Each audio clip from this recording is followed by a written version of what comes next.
Oh, man. Man! Could you guys imagine if somebody like Mick Foley, in his prime, was on that roster today in WWE, and the feud you could have, the story you could tell between the many faces of Foley and the many sides of Bray Wyatt? Whether it was regular old Mick versus Firefly Funhouse Bray, or Dude Love versus the Eater of Worlds, or of course, Mankind versus The Fiend. Not only would that pique our interest from the very jump, but even more importantly, you could prolong that feud, prolong that story throughout an entire summer, and we'd still be captivated. Hell, somebody like Matt Hardy, who, if the old man in Stamford, Connecticut just let be himself in WWE, be his natural creative self, we could have had a way better feud between Matt Hardy and Bray Wyatt than what we originally got. And that's because the old man never gave Matt Hardy the time of day. But Matt Hardy is one of those dudes that has perfected the multiple character gimmick, just like Bray Wyatt has perfected the multiple character gimmick, because they are brilliant. You could say one is copying the other and that'd be complete bullshit. The truth is, Matt Hardy and Bray Wyatt, when it comes to talent, are creative geniuses. They know that they're so damn good that one character is not enough. Even two characters is not enough and cannot hold them down. They're so creatively instinctive and intuitive. They know where a character arc should go. They know what they can do as characters. They know what they're capable of. They know their creativity. They wrap it up in a fucking Christmas present and they deliver it better than the old man today. That's what makes people like Mick Foley, who was way ahead of his time, and people like Matt Hardy, whose time, unfortunately, is coming to an end, career-wise as a talent. And then you have Bray Wyatt. I wish we had Mick Foley still. And then you have Bray Wyatt, who is still in that prime spot. If Vince McMahon drops the ball with this sumbitch, because we've already seen speed bumps in the road, right? We've already seen fucking roadblocks set up with Hell in a Cell 2019. We've already seen Super Showdown. These are hiccups that if you're not careful, you could end up ruining The Fiend. And that would be one of the travesties in all of professional wrestling for all of time. Somebody like Bray Wyatt, that is what I mean when I say larger than life. When you have somebody that is that damn good at what they do, when you have a kid watching at home or in the audience and somebody like Bray, just like somebody like The Undertaker back in the day when they're in that ring, and that kid is looking in that ring going, wow, that's fucking amazing. And when that kid goes for an autograph or he walks by that superstar in a hotel lobby, he looks up in fucking shock and awe. That kid can barely even speak. That is larger than life. That's what I grew up on. That's what you grew up on, I'm pretty sure. Then again, there is a generation of fans that grew up on the Chris Benoits and the Eddie Guerreros. Great wrestlers, not necessarily larger than life, obviously. But then that group of fan came in, and now today's group of fans, everybody is just jumping on board with the next fucking gymnast that can do a flip, a dive, and a hurricane. Who the fuck knows? Everybody is a carbon copy pumped out of the performance center or pumped out of some indie circuit scene, and nobody has a distinctive larger than life gimmick, aspect, feel, charisma, personality to them. And you know I'm right. We like all these dudes. Shit, I love Billy Buttfuck McGee, Danny Dipshit Dugenheimer, my local pizza delivery guy, Luigi Lugnuts. Down at the local bingo hall, they put on great matches every weekend. But I can't say that their personality is shooting out of the roof. I need characters and wrestlers that are larger than life. And it starts with your charisma. It starts with your personality. Then we can work towards your gimmick, your character, and then move forward. But if you don't have that it factor, if you cannot entertain an audience with just your fucking character, with just your fucking charisma, and just your fucking personality, then you ain't gonna make it in the business, dog. Even Daniel Bryan perfected a fucking character.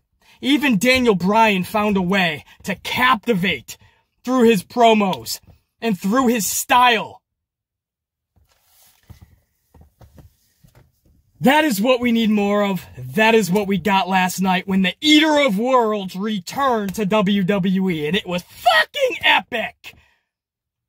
For so many reasons. Also, damn! Sonya Deville! Throwing haymakers and cutting promos like she's fucking with a level of confidence we never knew she could fuck with. That is a sight to see. That is what I've wanted to see from her from day one. I gotta be honest, I didn't think it was in her. But damn! Sonya Deville! Rocking that shit out! And bro, AJ Styles 1 week after capturing the IC title is flat on his back eating a loss.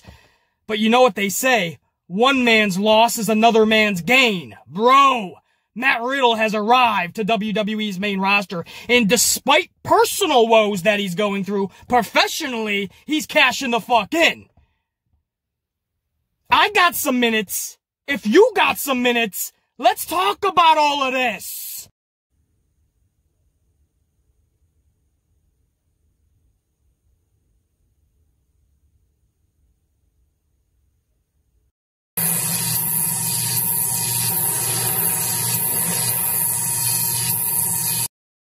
Alright, Smackdown, June 19, 2020. We start with AJ Styles middle of the ring for his IC title coronation. Superstars are wrapped around ringside, so it's a big deal. Daniel Bryan is also in the middle of the ring because AJ Styles is demanding that Daniel Bryan not only wrap the title around his waist and strap him in, but also congratulate him for beating him last week. So definitely humiliating in a couple of different ways. And at first you're thinking there's no way Daniel Bryan will ever bow down to these demands. But Daniel Bryan eventually did both. He not only wrapped that title around AJ Styles' waist, but he congratulated him. Now, yes, there was some words afterwards, and before he did that, there was hesitation. But the bottom line is Bryan still did both, and he never even threw a shot over at AJ Styles. He just went to walk away. It was bro, Matt Riddle, who came down to the ring and ended up throwing blows over to AJ Styles. In fact, before he did, he said, "I heard you're the face that runs the place. Well, I'm the bro that runs the show." And Styles and Riddle start engaging in battle, and the last man to stand was Matt Riddle because AJ Styles was sent to the outside. Styles was furious. Like, who the fuck is this young buck trying to upstage me during my crowning moment? So AJ Styles is running around the ringside, going past all these superstars, and he's screaming for a referee. So you're thinking, are we really going to have a Riddle-Styles match? Is the title going to be up for grabs? Right, that's what people are thinking. We go to commercial, we come back, and sure enough, Styles is on one side, Riddle's on the other. The announcer goes to announce it's an IC title match, and Styles stops him and says, "Wait, no, it's not. This ain't a title match. I just want to teach this young buck a lesson. I'm going to teach him respect." So I love that because this in no way, shape, or form should have been a championship match. I don't even think the match should have been taking place last night. I think this should have been saved for a pay-per-view. It's that damn good of a match. And there's no way either one of these guys can lose. It's really Matt Riddle's debut for SmackDown match-wise, and AJ Styles just won a championship last week. There's no way you could have him lose this match. In a week before AJ Styles won that championship, he was losing to Drew Gulak middle of the ring. So these are matches that Styles cannot lose right now, especially if you're going to call him, we're going to call him a champion.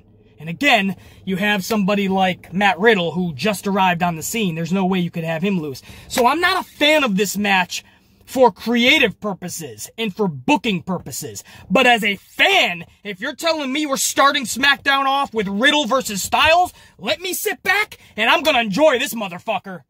Fan speaking wise. And that's what we did. After, it was a 13-minute match. If you take away the one commercial mid-match, we got to see about 10 minutes of this match. And it was damn good, obviously, because it is Riddle and Styles. The bro Derek ended up ending AJ Styles in the end of this. So, while again, I'm befuddled that you would have AJ Styles drop a match flat on his back a week after he just won the title. I have to stick with the theory of one man's loss is another man's gain. And this made Matt Riddle's debut that much more epic when you do knock off somebody like Styles, when you knock off a champion like Styles. So I don't agree with what they did with Styles last night, but to say that was not an epic moment for Matt Riddle. And again, he's going through some personal woes that right now, professionally, is overshadowing that. Because professionally, Matt Riddle is cashing the fuck in. And I'm intrigued to see if they continue an AJ Styles feud. Because how do you end this? Does Styles drop that belt that quickly? He just got it last week. Is this just to get it over to Riddle? And if you do a Riddle and Styles feud and Styles is the one to walk out with the title, then how the fuck does Matt Riddle lose this feud? I mean, he just got to the scene. You had him win a big match like that last night, and then in a month or two, he's losing the culmination of the feud? These are things I think about, right? I'm always 10 steps ahead, right? I'm always thinking about where do you go from here? What are the options? Because WWE doesn't do that anymore. They don't think about the future, right? Everything is just right now, instant gratification. What are we doing now? We don't want to think. We don't want to take the time and the energy and the effort to think about next week or next month or 2 months from now. But you have to, because if you don't do this correctly, you not only ruin the storyline in the feud, you ruin the characters in the process. So yeah, I am unapologetically thinking ahead for Matt Riddle and AJ Styles, as I do for that whole roster in WWE. But as a fan, you know, even though it was, if you take away the commercial, only 10 minutes of a match, man, that was fun. You know, Riddle and AJ Styles, I mean, you have two fun dudes in there. You put them together and it's going to create a little bit of magic. That's just a piece. That's just a piece of what they can do. If that was at a pay-per-view and you gave them 22 minutes, forget about it. You might be talking about the match of the night.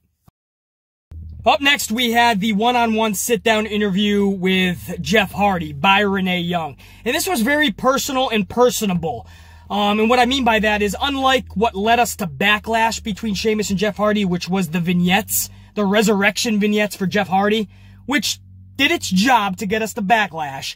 But now that backlash is over, you need to kind of veer into a different direction. Now, with that one-on-one sit-down interview, that's what I mean about much more personable and personal. You really got into the mindset of where Jeff Hardy is with Sheamus right now. And you really got to dig a little deeper into Jeff Hardy's struggles. So I felt that you had to get away from just vignettes in those resurrection story arcs. Now you had to actually jump into the mind of Jeff Hardy and get that a little bit more personal. And I think they did that brilliantly. My only question is, how far do you go from here? I mean, Extreme Rules, you have to believe, has to be it. We cannot have a rubber match situation here. And it makes sense now, a little bit more anyway, that Jeff Hardy lost that match at Backlash, because that was befuddling to all of us. You just embarrassed the hell out of Jeff Hardy for a full month, and then he loses the match at Backlash. But now it's a little bit more clear. They want to drag this to Extreme Rules because it is so personal. They want to have a stipulation type of a match. What better place to do it than Extreme Rules? So I understand now where they're going with it. My point is, though, you have to be careful about redundancy, right? You keep harping on this one story arc of Jeff Hardy's struggles. We've just seen it for 5 fucking weeks. Well, we're still several weeks away from Extreme Rules. Do we keep harping on this one story arc? Is this all just about Jeff Hardy's struggles and that's it? Because we've seen this storyline play out many times over the last 30 years. The same exact storyline. Multiple times I've seen it before. So you gotta be careful. I like the fact that they upped it up a notch doing the one-on-one sit-down interview and getting really into the dome piece of Jeff Hardy. But Extreme Rules has to be it. I feel Jeff Hardy has to have the culminating victory. And that has to be it. We don't need to see a rubber match at SummerSlam, because then we know we have another 7 weeks of harping on Jeff Hardy's struggles. And by that point, we would have a culmination of about 15 weeks of Jeff Hardy's past. I know people that are already done with it. Like, okay, we did this to Backlash. It was good. It was a good storyline, even though it was redundant, even though we've seen it in the past with multiple people. We did it. It's over. Okay, oh shit, now they're going toward Extreme. All right, I'll give this 3 more fucking weeks and that's it. But if we do a rubber match at SummerSlam, man, they better come up with a with a different layer, many layers to the story. It cannot just be Jeff Hardy's struggles. That's my concern. I'll give this to Extreme Rules, and that's fucking it. No rubber match. I don't care if they're one-on-one here. Sheamus at Backlash, Jeff Hardy at Extreme Rules. And by the way, next week, I believe Sheamus is advertising, or WWE is advertising, that Sheamus is gonna toast Jeff Hardy. So you see that this is the one aspect of the story that they're gonna harp on right into Extreme Rules. And if it prolongs the SummerSlam, I assure you, that company will harp on this for another fucking 6 or 7 weeks. So those are my concerns, man. But as far as the one-on-one sit-down interviews, you guys know I love those type of things because you really get in deeper with the character. So I like that. Hour number 1 ends with Mojo Rawley versus the shortest G ever. And before the match, this is a true fucking story. Kayla Braxton walks up to the G and says, and I quote, "Shorty G, Mojo has 8 inches and 60 pounds on you. How do you feel about that?" That was the pre-match interview by Kayla Braxton. Shorty G, and she said it so matter-of-factly. Shorty G, Mojo has 8 inches and 60 pounds on you. How do you feel about that? I'm sorry, I don't recall people going up to Chris Benoit or Eddie Guerrero. They weren't fucking tall by any means, right? They were on the shorter side. I don't recall anybody going up to them and asking them about their height and weight before a match. That's what we've come to because his name is Shorty G. Honestly, Daniel Bryan is just 1.5 inches taller than Shorty G. People aren't going up to Daniel Bryan and going, "Are you sure you can handle this, man? He's 3 inches and 12 pounds taller and bigger than you." And Daniel Bryan is supposed to say, "Wow, I don't know, man. Yeah, you're right. I'm going to forfeit." What the fuck? I knew the second they played this type of character with Chad Gable, Shorty G, forget the fucking Space Jam outfit that they have him in. Forget the gimmick in the name that will actually absolutely ruin a character. But just the storylines, the promos that they were going to be having him cut. It was all going to revolve now around his fucking size. I knew it. And this is exactly what I feared the most about this, and that's exactly what is coming true. That's your pre-match interview. Mojo has 8 inches on you and 60 pounds. How the fuck are you going to do this, shortest G ever? I don't know, Kayla. I'm going to eat my Wheaties, my spinach, and stretch every morning, and maybe I can get taller. So this is what we're going to do with Shorty G. We're going to treat him like he's a munchkin from the Wizard of Oz movie. Right?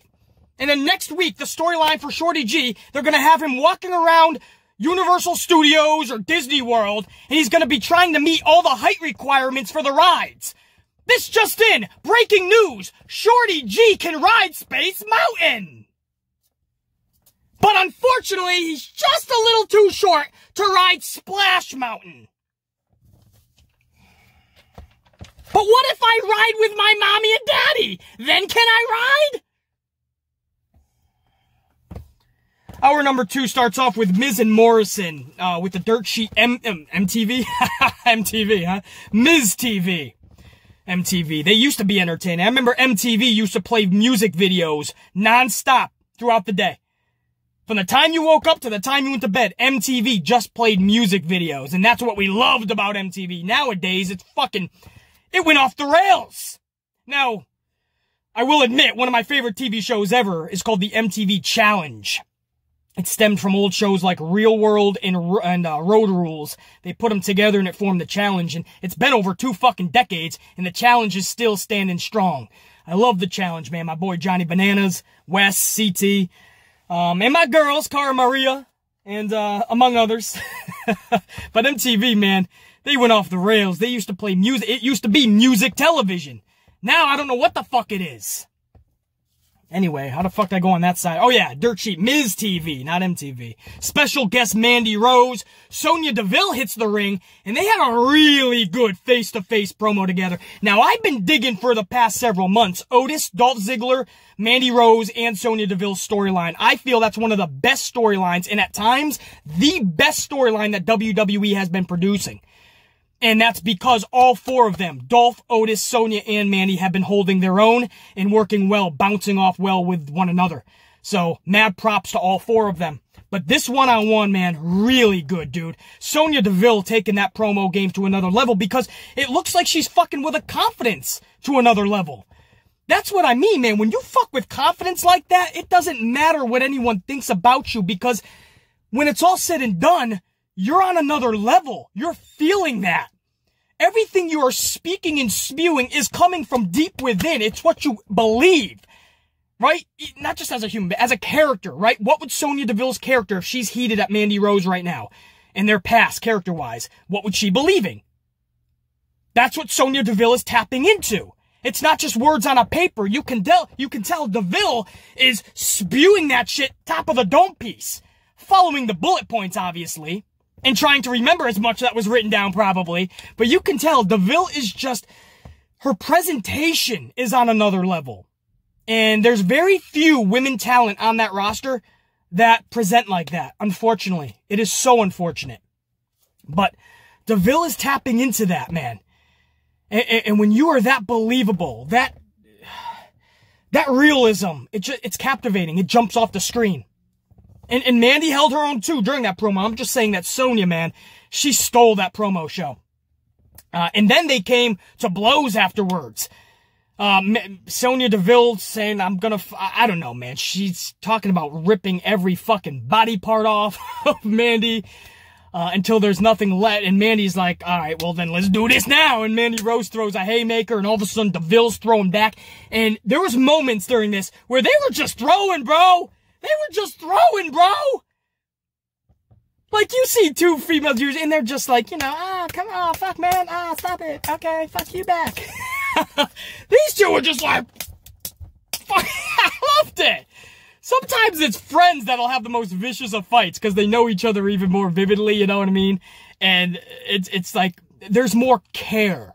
You know, I'm talking real life. Like, dudes sometimes that are buddies, or females too, when they brawl, sometimes it's even more vicious because you care more about that person. You know, there's a lot more personal shit and care invested into it. And time that you've invested over a long period of time in your relationship, a friendship, or whatever. But there's a bond there, and when you come and when you're fighting, you know, you're more angry, you're more frustrated because this is someone you care about, even love maybe. You know, that friendship is a bond that is, you know, like I always tell everyone, there's only, if you count on one hand, that's all you're gonna need for actual friends. You have plenty of acquaintances. You can have other hands of friends, but it's not your true, like that one person you could call at 3 a.m. that you know will be there. That's only going to be on one hand, I assure you. Those are what I call true friends. And that's 5 or under, I assure you. If you have 6 or more, that doesn't mean you're an awesome dude. That means you better recalculate your friendships. Because I doubt very much you're going to have that 6th, 7th, or 8th friend there at 3 a.m. when you're in a time of need and you're 3 states away. But all of us have those few friends that will do that. You're 3 states away at 3 a.m. You done fucked up, and that dude's coming to get you. Or that woman is coming to get you. And I feel like we know the history with Sonya and Mandy. And to now see it come to this, you would believe that the frustration and the anger is tenfold. You would believe that they're throwing those bows because this has just gone really bad with Sonya and Mandy. So anyway, I know I went on a little bit longer than that, but I have to give them credit. Not only was the promo solid, but when they started throwing the haymakers, you believed it, man. And that's what I ask my performers to do. That's what professional wrestling is based on for performers. You gotta bring and deliver a sense of realism. Because if we don't have that believability and we're watching at home, we ain't gonna be invested. That's just the truth. Sasha Banks and Bayley are on commentary next up. Why, I have no fucking idea, because this has nothing to do with them or the division or their titles. But the New Day is taking on the Lucha Bros. Pretty good 8-minute match, ending with the New Day W. A New Day W. Post-match, Cesaro and Nakamura hit the ring. They jump the New Day, and Kofi Kingston receives a devastating knee to face out of Cesaro's Superman swing. This shit was crazy. So Cesaro is just swinging Kofi Kingston round and around, the little Cesaro merry-go-round. I call it the fucking, what do I call it? The Superman swing. It's probably not what it's called, but it's what I call it. And he's swinging this motherfucker around. Kofi Kingston's going round and around, and you can see Nakamura setting up. And even Nakamura doesn't know when he should really go in, and Nakamura is a true professional. It takes a lot for him to be stumped. But I was with Nakamura here. I knew what Nakamura was going to do. He was going to deliver knee to fucking face out of the Superman swing, and I was like, dude, you better be careful. And you can see Nakamura's look is like, dude, I better be careful. So Nakamura picked the time. He runs in. I still think it was a moment too late, too, because that shit looked extra devastating. But Kofi Kingston, man, he's a fucking trooper. He is an absolute trooper for taking that move, because that's risky. And that looked awesome, but it also looked cringe, because it looked like Kofi could have had his neck snapped back. But that's what I mean about a consummate professional. Somebody like Nakamura, even if he's a moment too late, he's so good at what he does, he ain't gonna injure you. Or I hope I don't hear anything that Kofi's injured this morning. But Nakamura is really good, man. But, I mean, that's a risky move to do. So, kudos to everybody for that. And again, the New Day picked up a W over Lucha Bros. So, Sasha and Bayley were on commentary again for this match. There was no real reason. We didn't know what the fuck was going on until we come back from commercial. Sasha and Bayley are still at commentary. And then it became evident why, but it just didn't make any sense. But they ended up being jumped by Nikki Cross at the commentary table. Nikki Cross then gets in the ring and says, Sasha, I want some action. Come on, Sasha, I want some action. I want some action, Sasha. So Bayley responds for Sasha and says Sasha accepts. So once again, Bayley is volunteering Sasha Banks. And I love this because this is what she's been doing for a while. And this is just another seed planted eventually. I know we've been doing this and playing this game for years. But I honestly believe that by the year 2047, mark my words, by the year 2047, Bayley and Sasha for the title will happen. But this is another seed, right? Bayley keeps on volunteering Sasha for matches, and Sasha's like, what the fuck, man? Even for this Monday on Raw, there's a championship title match for the tag titles, and Bayley accepted the Iconics championship request because the Iconics, Peyton Royce, smacked Sasha Banks in the dome piece last Monday, remember? And for smacking Bayley's best friend, Bayley gives them a title match, and Sasha's like, why the fuck did you give them a title match for smacking me? So I like this, man. Sasha's volunteered for another matchup here. So we have, just love Sasha's face too, man. Sasha was looking at Bayley like, what? Fuck that shit. I ain't wrestling tonight, man. And Bayley's like, you got this, you got this. So when we came back from commercial, it was Sasha Banks versus Nikki Cross, and it was already in progress. This was a good match, but I'm not surprised. If Sasha Banks is in it, it's going to be a good match, let's be honest. And Nikki held her own. Nikki is improving by the week. She was really good in NXT. When she got to the main roster, I feel that she lost her confidence because booking pretty much forced her, I can speak, into irrelevancy. And when you're forced into irrelevancy for so long, you lose a little bit of confidence. I feel that Nikki Cross is starting to gain that back. So, and again, Sasha Banks, man. I mean, if she was in there with a fucking orange and a pineapple, Sasha Banks was going to produce a classic. Sasha rolls up Nikki, and Sasha wins this match. I cannot stand roll-ups. I can't. But let's be honest, Sasha needed a singles victory last night more than the Brooklyn Brawler ever needed a singles victory back in the day. Sasha needs to start racking up singles victories. So I don't give a fuck in this case if it is a roll-up, which I still will admit I can't stand. But a Sasha victory right now needs to be a Sasha victory. It should have been the bank statement and a tap out. That's what it should have been. I don't know why we're protecting Nikki Cross in this situation. I mean, she's part of a tag team pretty much now anyway with Alexa Bliss. Right? Where there's one, there's usually the other. So, you know, we're protecting Asuka now. We're protecting Charlotte Flair. Now we're protecting I mean, there's times to protect people, and then there's times where somebody needs a definitive victory. The bank statement here would have been better off, but a victory is a victory, and she needed that shit. Again, way more than the Brooklyn Brawler ever did back in the day. Main event spot was reserved for the return of Bray Wyatt, the Eater of Worlds Bray Wyatt. Not at first. At first it was Mr. Rogers' Firefly Funhouse Bray. He's up on the Tron. And he's talking about being beat by Braun Strowman, and he turns it into kind of like a joke. Ramblin' Rabbit ends up inserting his opinion, and I thought Ramblin' Rabbit was done, man. I thought the sledgehammer was coming out, and he was going to be fucking carrot juice. And I was like, literally, audibly, I was like, no! But he let Ramblin' Rabbit live, thank you. Ramblin' Rabbit lives to see another day. But Bray's like, did you guys miss me? And I audibly yelled out, hell yeah! Fuck yeah, I missed you! Fuck, one of the only fucking larger-than-life characters we have today. Braun Strowman hits the ring and looks up at the Tron and tells Wyatt that he had his chance and there's no more games. Bray informs Strowman that he was serious about resurrecting the dead. An old-school Wyatt family. Wyatt, the Eater of Worlds, Bray Wyatt. He then appears on the Tron, and Wyatt tells Braun, run! And we fade to black, and SmackDown goes off the air, man. That is fucking awesome for this reason, right? You're thinking, it's Eater of Worlds, BC. Because what you can do with this, man, you are now tapping into everything that Bray can deliver. He's got the Fiend character that is fucking awesome. He's got the Firefly Funhouse character that's fucking awesome. And the Eater of Worlds was fucking awesome. That mysterious mystique that he brought, the woodsy kind of Bray Wyatt, man, that dude was awesome.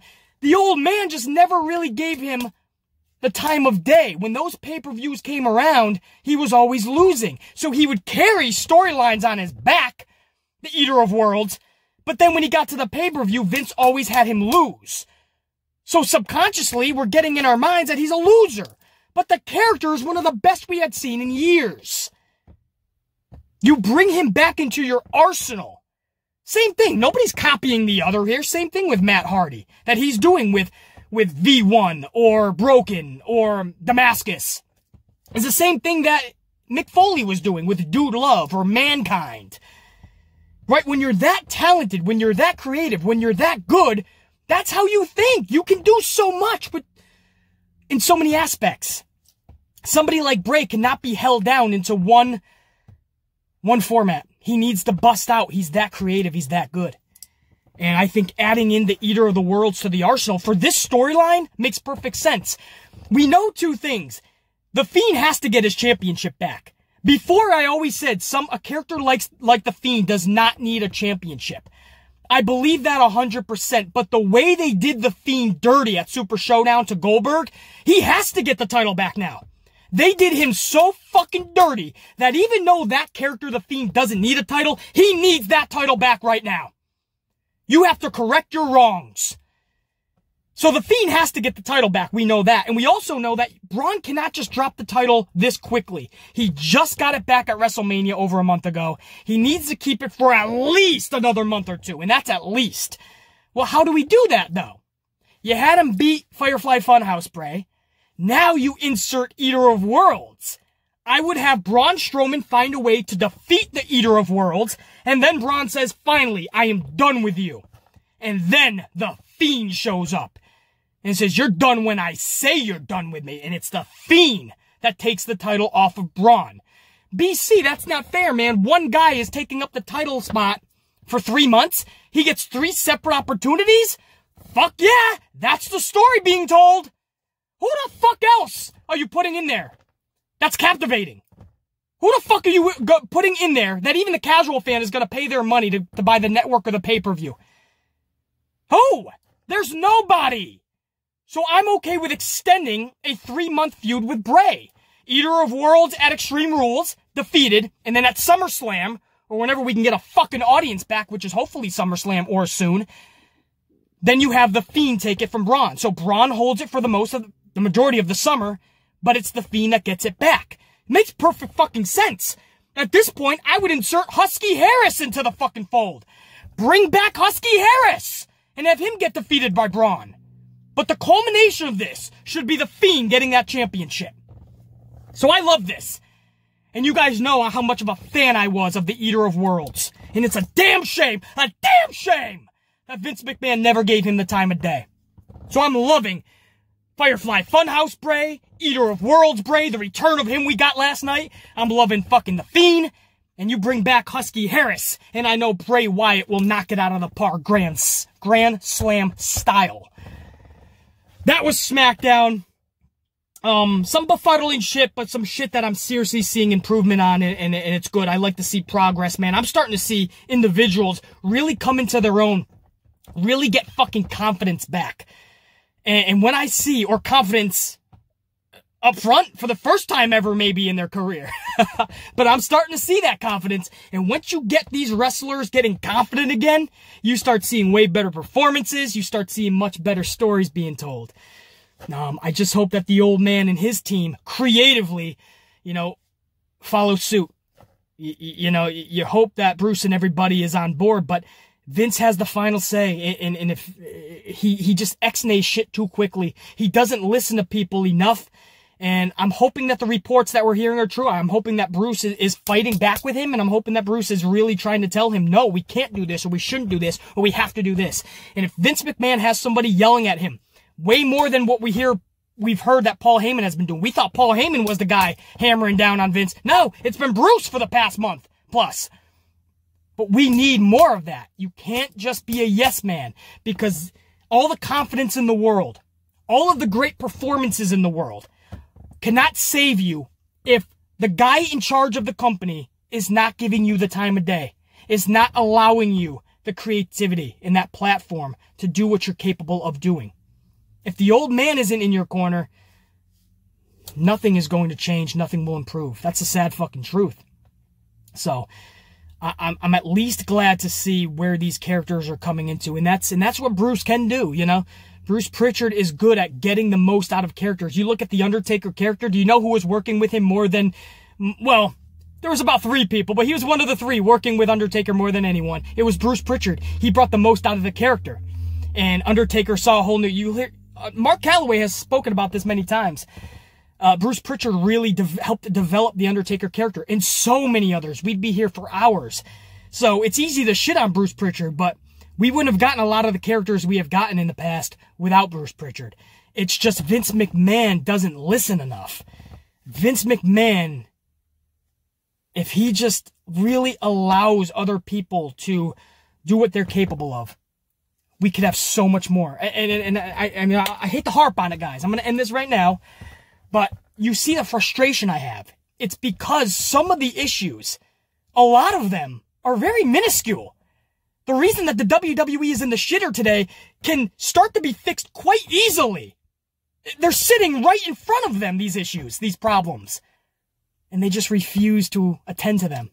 That's what frustrates me. If there are issues that, it's going to take a long time, or we just don't even know the issues yet, that's one thing. But when the issues are sitting right in front of your fucking face, and you refuse to do anything about it, or even acknowledge, that's where my frustration happens. So, I saw some great improvement last night, if at nothing else, from the actual individuals. If we can get the stories and the creativity to back them, fuck, man, we could be at an uphill swing, right? We could be all on an upward climb.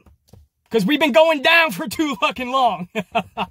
Especially that company. We'll see, man. We'll see what they develop. But the Eater of Worlds returned last night. It was so cool to see that character back, man. But I don't know. Let me know what you guys think, man. And I'll see you guys for the Monday Night Raw review and reaction. That'll be what, Tuesday? Monday night, Tuesday morning, whatever the fuck. But yeah, got some content coming up in a few days, man. So coffees and ass whoopings. We got a road trip to go on right now, though, man. A long one. So I should be back for Tuesday. Much love, guys. Check you later.